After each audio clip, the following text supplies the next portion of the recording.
राम राम सबको। कैसे हो आप लोग? आशा करती हूँ आप सब ठीक होंगे। निधि चैनल में आप सबका स्वागत है और आप सबको मैं सुनाने जा रही हूँ पौष मास की कृष्ण पक्ष की एकादशी सफलता एकादशी की कथा। तो आप पूरे ध्यानपूर्वक सुनिएगा। तो शुरू करते हैं, कथा प्रारंभ करते हैं। अर्जुन बोले, हे भगवान, पौष मास के कृष्ण पक्ष की एकादशी का क्या नाम है? उस दिन कौन से देवता की पूजा होती है और उसकी विधि क्या है? यह सब आप मुझे विस्तार पूर्वक समझाइए। भगवान श्री कृष्ण बोले, हे अर्जुन, प्रेम के कारण मैं तुम्हारे प्रश्नों का विस्तार सहित उत्तर देता हूँ। अब तुम इस एकादशी व्रत का महात्म सुनो। पौष मास के कृष्ण पक्ष की एकादशी का नाम सफलता है। इस एकादशी के देवता नारायण हैं। इस एकादशी का पहले लिखी विधि के अनुसार व्रत करना चाहिए और नारायण जी की सफलता नाम की एकादशी में मुझे ऋतु के अनुकूल फल अर्पण करें। मनुष्य को 5 सहस्त्र वर्ष तपस्या करने से जिस पुण्य का फल मिलता है, वह पुण्य भक्ति पूर्वक रात्रि जागरण सहित सफलता एकादशी का व्रत करने से मिलता है। हे अर्जुन, अब तुम सफलता एकादशी की कथा ध्यान पूर्वक सुनो। चंपावती नगरी में एक महिष्मान नाम का राजा राज्य करता था। उस राजा के 4 पुत्र थे। उन पुत्रों में सबसे बड़ा लुम्पक राजा नाम का पुत्र महापापी था।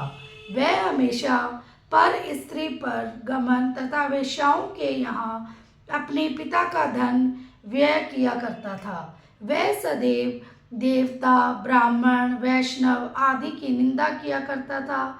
जब उसके पिता को अपने बड़े पुत्र के बारे में ऐसा समाचार ज्ञात हुए, तब उसने उसको अपने राज्य से निकाल दिया। जब लुम्पक सबके द्वारा त्याग दिया गया, तब वह सोचने लगा कि अब मैं क्या करूं, कहाँ जाऊं। अंत में उसने रात्रि को पिता की नगरी में चोरी करने की ठानी। वह दिन में बाहर रहने लगा और रात को अपने पिता की नगरी में जाकर चोरी तथा अन्य बुरे कर्म करने लगा। रात्रि में वह जाकर नगर के निवासियों को मारता तथा कष्ट देता। कुछ ही दिनों में उसने संपूर्ण नगरी की समाप्त कर दिया।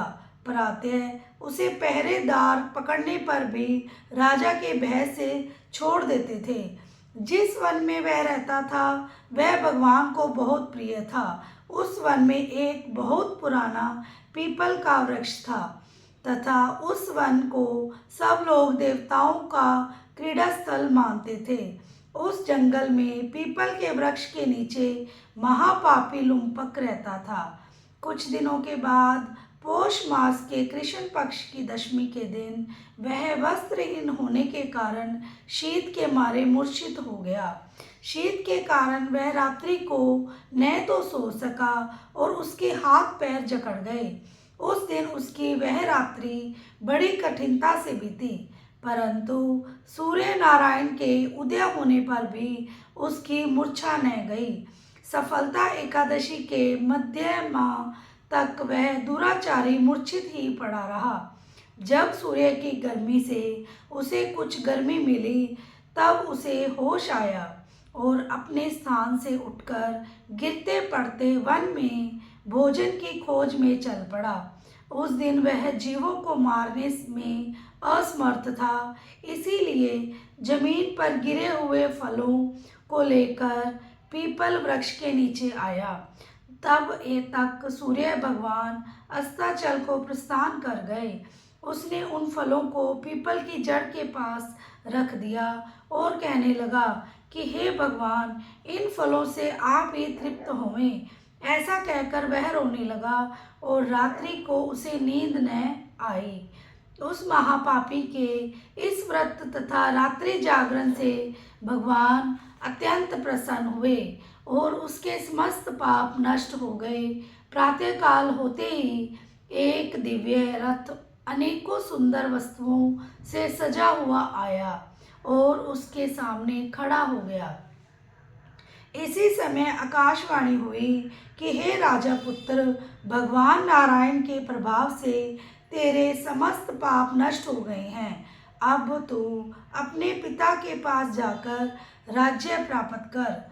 लुम्पक ने जब ऐसी आकाशवाणी सुनी तो वह अत्यंत प्रसन्न हुआ और बोला, हे भगवान, आपकी जय हो। ऐसा कहता हुआ वह सुंदर वस्त्रों को धारण करने लगा और अपने पिता के पास गया।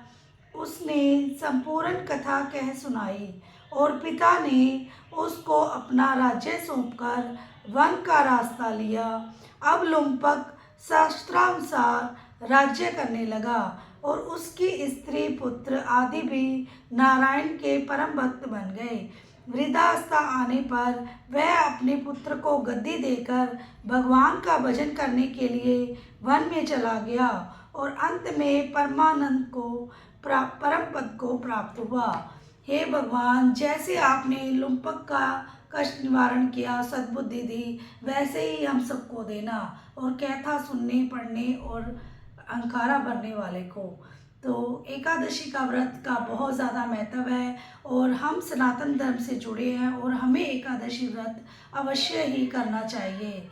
चाहे 2 बार आप फल खा सकते हैं, 3 बार भी खा लीजिए जिससे नहीं रह जाता, लेकिन व्रत ज़रूर कीजिए।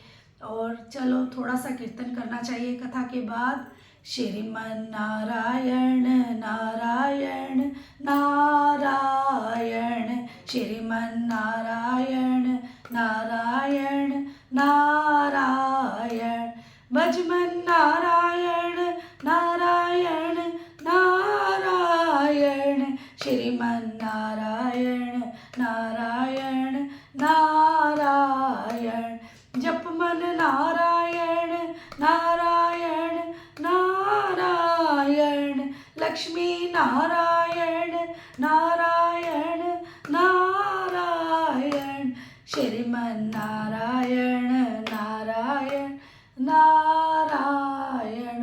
बोलो श्री लक्ष्मी नारायण भगवान की जय हो।